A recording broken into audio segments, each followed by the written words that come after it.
주님의 은총, 평화가 우리 가운데 임하기를 빕니다. 환난 가운데 우리를 위로하시고 다시 시작할 수 있는 용기를 허락하시는 하나님을 찬양합니다.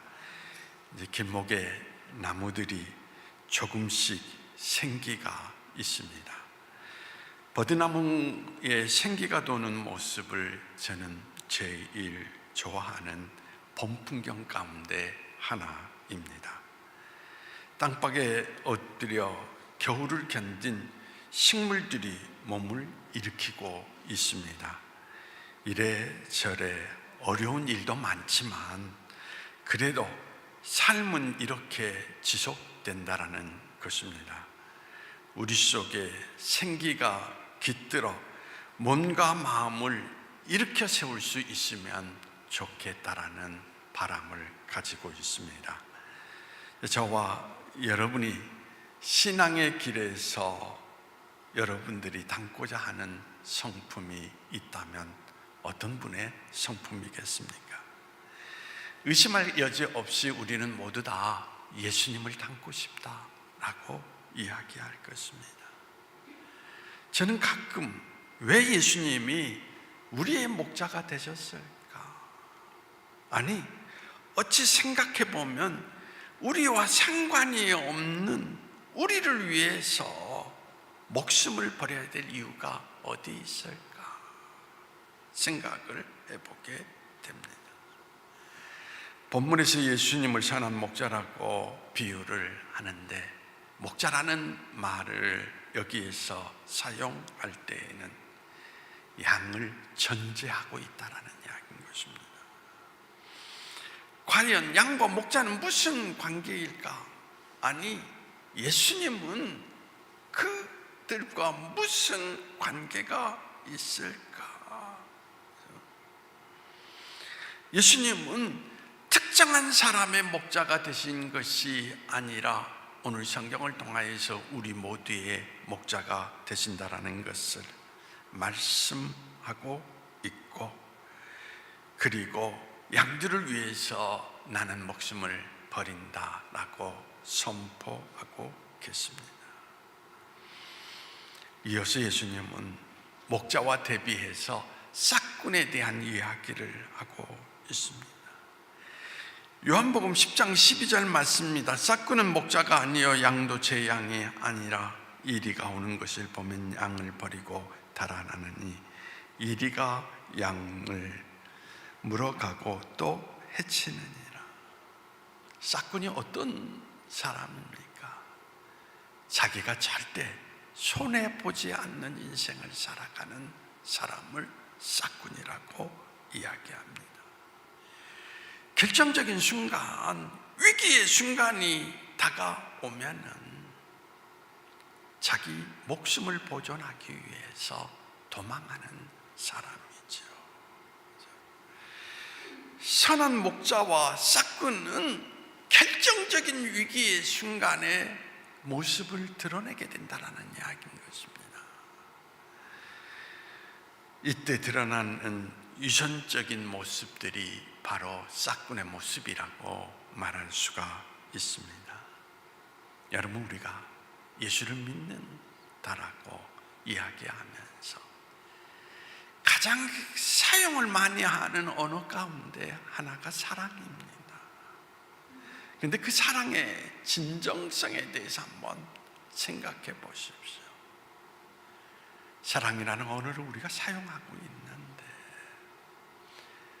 언어를 사용하는 이유는 우리 자신이 단지 그리스도인이라고 하는 그 사실을 나타내기 위해서 사용하고 있지는 않은가라는 이야기인 것입니다. 낮은 울타리라고 하는 잡지에서 실린 아름다운 결혼의 이야기가 있습니다. 어떤 사람이 자기 친구의 결혼식을 보면서 감동을 받아서 글을 썼습니다. 경기도 성남의 어떤 작은 교회에 있었던 결혼식입니다. 신랑은 노동운동을 했고 신부는 작은 공장에서 전자제품을 만드는 일에 일을 하고 있었습니다. 그런데 언제나 책을 읽는 모습을 바라보면서 신랑 되는 사람은 그 여인에게 관심을 갖기 시작을 했습니다. 근데 그 여인은 다리 한쪽이 짧은 소아마비였습니다. 그런데 그 여인을 바라보면서 이 신랑은 늘 그 여인이 갖고 있는 아름다운 영혼의 모습에 감동이 되면서 오히려 그 여인을 통하여서 나는 정상적인 육체를 가지고 있지만 내 모습은 오히려 절뚝거리는 영혼의 모습을 안고 있는 장애자라고 생각을 했던 것입니다. 신랑의 아버지는 작은 기업체를 운영하고 있었습니다. 부유한 아버지는 그 여인을 아들의 신부로서 받아들일 수가 없었습니다. 반대했다라는 이야기죠. 그때 아버지를 향하여서 그가 이렇게 이야기합니다. 아버지, 그 여인은 한쪽 다리가 짧지만 그 한쪽 다리의 모습 속에서도 풍겨오는 영혼의 아름다움을 볼 수가 있습니다. 깊게 사랑에 빠진 아들의 모습, 결국 아버지는 질 수밖에 없었습니다.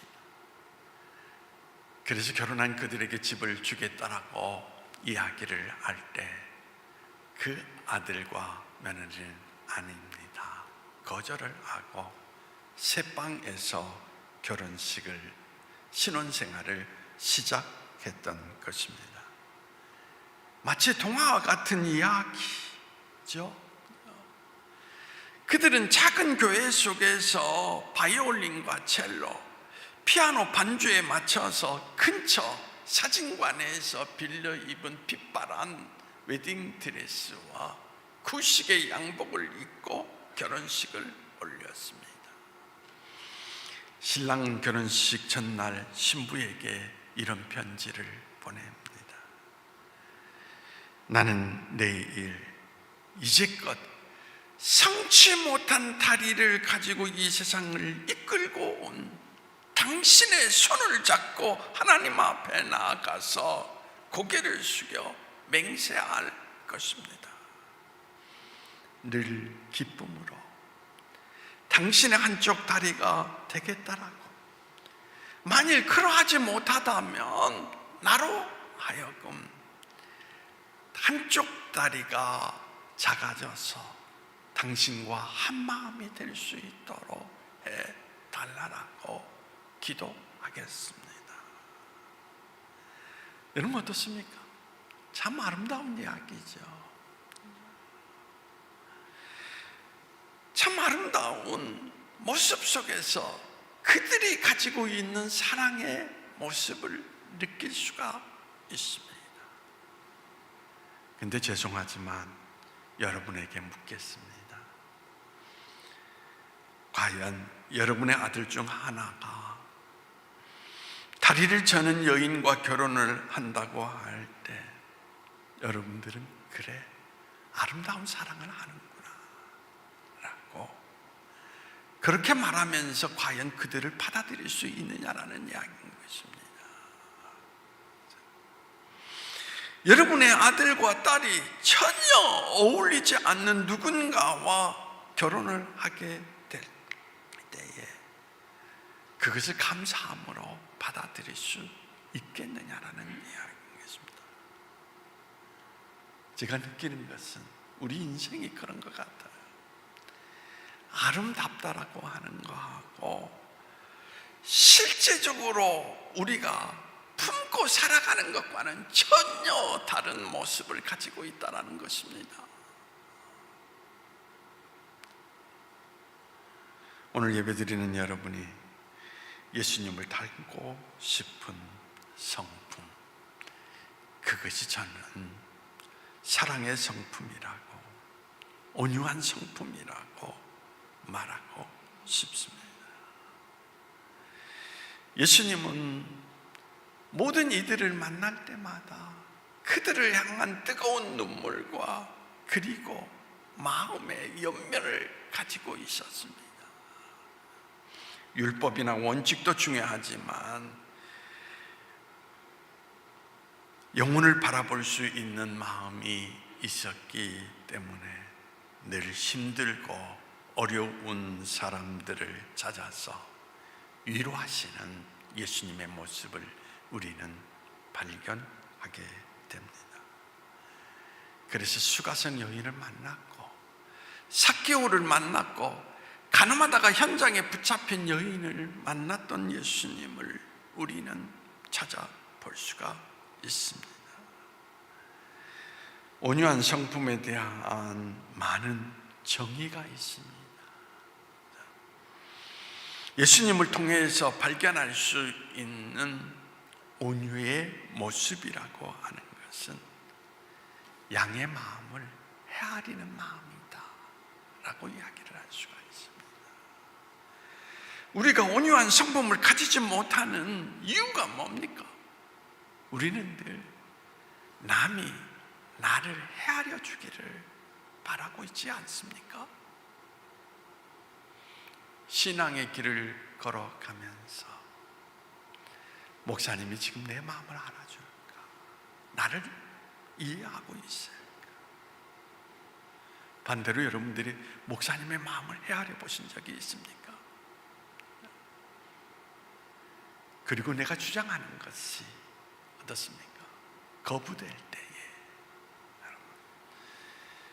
그것을 받아들이지 못하기 때문에 우리는 온유한 마음을 가질 수가 없습니다. 예수님은 사람들의 눈치를 살피기보다는 아픔을 당하고 눈물을 흘리는 사람들의 마음을 헤아리며 살아가셨습니다. 누군가를 비난하기보다는 그 영혼의 모습을 바라보고 계셨던 예수님을 우리는 성경 속에서 발견할 수가 있습니다. 사도 바울의 고민도 늘 그러했습니다. 예수님을 만나서 그는 이제 자유함을 얻고 기쁨 가운데 그는 자유롭게 인생을 펼쳐 살아갈 수 있었습니다. 그런데 그에게 고민이 있었습니다. 모든 것이 가하나 모든 것이 유익하지 않다라고 하는 이야기 속에서 그는 어떤 마음입니까? 다른 사람을 헤아리는 마음을 가지고 있었다라는 것입니다. 나는 예수님을 만나서 이제 이렇게 살 수 있지만 이렇게 살 수 있는 모습이 다른 사람들에게 해가 된다면 그것은 하나님의 뜻에 맞지 않다라고 늘 헤아리는 마음을 가지고 있었다라는 이야기인 것입니다. 저는 목회 가운데 교인을 대하면서 원칙보다 중요한 것이 있다고 생각을 합니다. 선한 목자이신 주님께서 우리에게 말씀하신 이야기입니다. 마태복음 11장 29절에 나는 마음이 온유하고 겸손하니 나의 멍에를 메고 내게 배우라. 그러면 너희 마음이 쉼을 얻으리라. 우리가 배워야 하는 것 뭡니까? 목자의 심정을 배워야 된다는 것입니다. 온유가 성품이라는 사실을 우리는 주목해야 됩니다. 우리가 누가복음 10장에 있는 선한 사마리아 사람의 이야기를 우리는 다 기억하고 있습니다. 그 이야기 속에서 강도 만난 사람, 그 사람을 지나쳐가는 제사장 레위 사람들을 우리는 발견할 수가 있습니다. 여러분 어떻게 생각하십니까? 제사장과 레위 사람은 나쁜 사람입니까? 저는 이 성경을 묵상하면서 제가 발견한 것은 아니다라는 것입니다. 단지 그들에게는 어떤 성품? 온유한 마음의 성품이 없었기 때문에, 온유한 마음보다 그들은 일을 더 훨씬 중요하게 생각했다라는 이야기인 것입니다. 오늘 내게 주어진 이 일을 나는 해야 돼 라고 말입니다. 그래서 그들은 강도 만난 사람을 그냥 지나쳐 버릴 수밖에 없었던 것입니다. 이 온유한 성품을 갖는다는 일보다 내 주변에 있는 사람들의 마음을 헤아린다는 거, 얼마나 아름다운 모습입니까? 그런데 중요한 것은 뭐냐? 말처럼 쉽지 않다라는 이야기인 것입니다. 그래서 늘 사랑을 가르쳤던 제사장과 레위인도 지나쳐 가버리는 모습을 우리에게 나타내주고 있습니다. 다시 한번 짚고 싶습니다. 예수님은 본문에서 우리가 선한 목자가 되신다라고 말씀을 하셨습니다. 우리를 위해서 목숨을 버리신다라고 말씀하셨습니다. 우리를 향한 하나님의 보호하심과 선하심과 뜻은 결코 변하지 않습니다. 시편 23편은 다윗이 그의 삶에서 여호와의 목자 되심을 찬양하는 내용을 담고 있습니다. 사망의 음침한 골짜기를 다닐지라도 해를 두려워하지 않는다 라고 고백을 하고 있습니다. 왜냐하면 주의 지팡이와 막대기가 나를 안위하시기 때문이다. 여러분, 막대기, 지팡이가 무엇을 의미하는지 아십니까? 막대기와 지팡이는 때로는 우리가 가야 될 목표 방향을 지시해 주기도 합니다. 그러나 막대기와 지팡이는 우리가 잘못된 길을 걸어갔을 때 우리 다리를 낚아채면서 우리를 쓰러뜨리는 역할도 한다라는 것입니다. 뿐만 아니라 막대기와 지팡이는 우리를 질책하시는 그러한 도구도 되기도 합니다. 그럼 왜 그렇게 하실까? 우리가 사망의 음침한 골짜기에서 벗어날 수 있도록 그렇게 행하신다라는 이야기인 것입니다. 우리는 때때로 온유라는 이름으로 다른 사람의 잘못을 지적하지 않는 그 상태 속에서 평온을 유지하려고 합니다. 그러나 여러분들이 반드시 알아야 될 것이 있습니다. 그건 사랑이 아니에요. 온유하신 예수님께서 바리새인들을 향하여서 회칠한 무덤 같은 자들아, 독사의 자식들아, 질책하시며 분노하신 이유가 뭡니까? 성전에서 장사하는 사람들을 향하여서 채찍을 드신 이유가 무엇입니까? 여러분, 그들이 잘못된 길을 걸어가고 있을 때 그 길에서 돌이킬 수 있도록 말씀하신 것입니다. 이것은 단순한 분노가 아니라 엄격한 사랑이다. 그들의 영혼을 바라보며 참을 수 없는 사랑의 표현이라고 이야기를 드릴 수가 있습니다. 가장 어려운 성품 가운데 하나가 엄격한 사랑이 아닌가. 생각이 듭니다. 근데 사건은 절대 흉내낼 수가 없죠.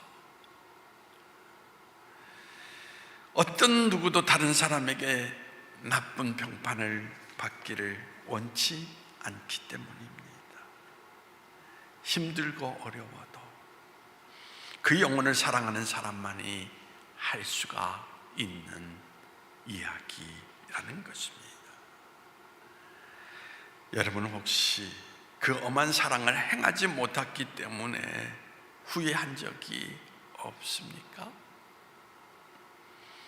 남편을 내가 조금만 더 사랑하는 마음으로 말렸더라면, 여러분의 삶에 잘못된 친구 그에게 내가 조금만 더 관심을 두고 대했더라면, 나의 사랑하는 자녀에게 내가 좀 더 엄격하게 행하였더라면 이라고 후회해 본 적은 없으십니까?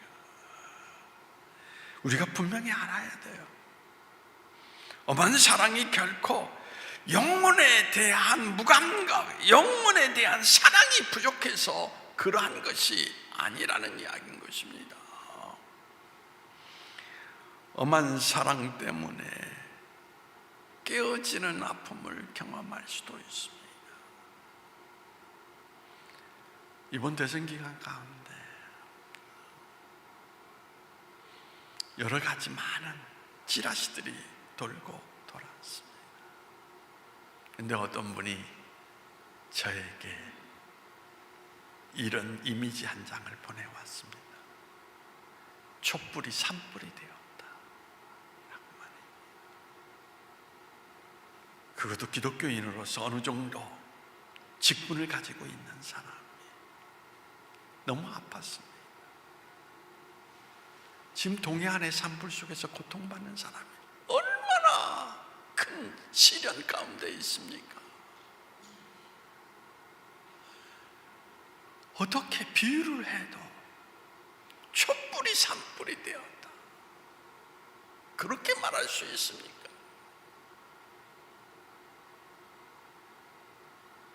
저는 그 사람의 이름을 제 전화 목록 속에서 지워버렸습니다.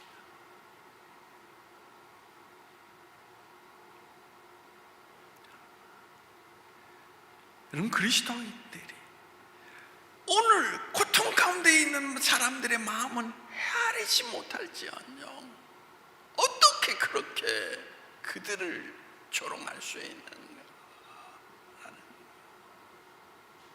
그건 아니지 않습니까?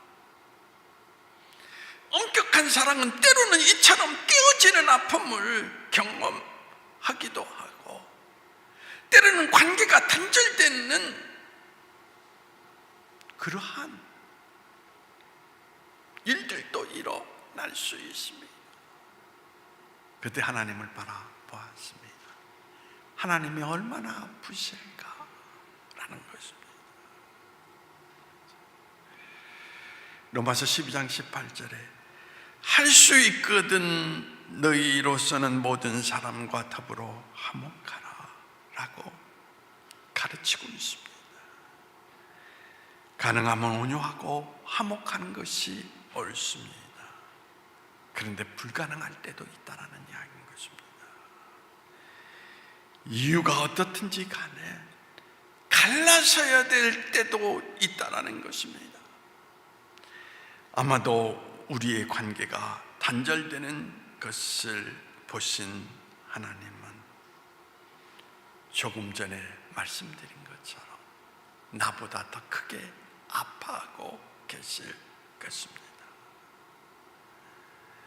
우리가 사는 삶의 현실에 내가 아무리 사랑하고 내가 노력해도 깨어짐의 아픔을 경험할 수밖에 없는 그런 일들이 이 공동체 안에서도, 우리의 삶의 자리 안에서도 수없이 반복되어 일어나는 것을 바라보게 됩니다.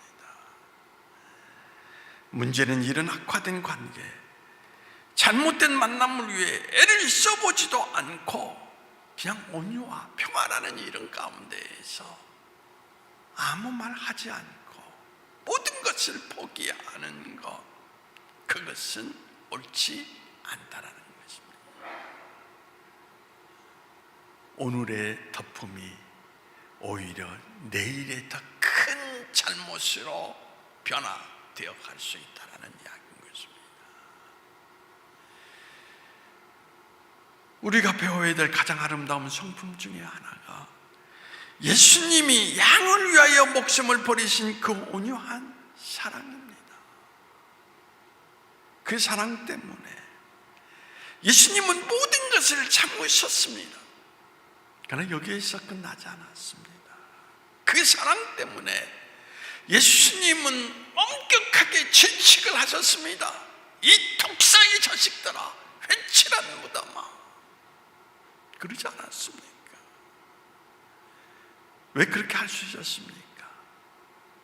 목숨을 버릴 각오를 하셨기 때문인 것입니다.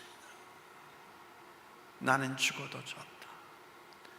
너희가 이 이야기를 듣고 돌이킬 수만 있다면 나는 죽어도 좋다 라고 하는 거죠. 여러분, 예수님의 성품의 사람이 되고 싶습니까?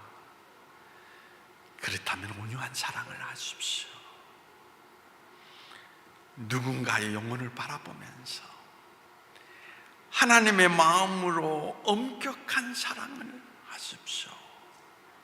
생명을 사랑하는 목자의 심적으로 그렇게 행하심으로 말미암아 예수님의 모습이 여러분의 삶의 자리 가운데 드러날 수 있는 그런 인생이 되기를 간절히 소망해 봅니다.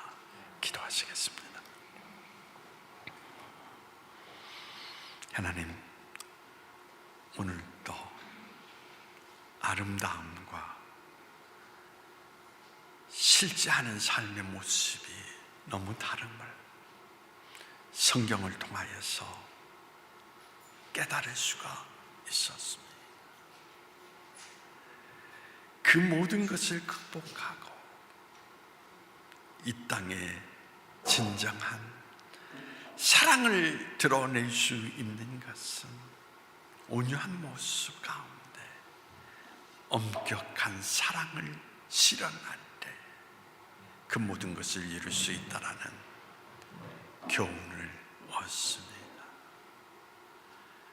주님, 이제 예수님처럼 참된 것을 위하여서 진정한 사랑을 가지고 행할 수 있는 나의 신앙의 길이 되게 하여 주시어서 우리의 신앙을 통하여 예수님을 이루는 우리의 삶이 될 수 있도록 허락해 주시기를 원하오며 나사렛 예수님의 이름으로 기도하옵나이다. 아멘.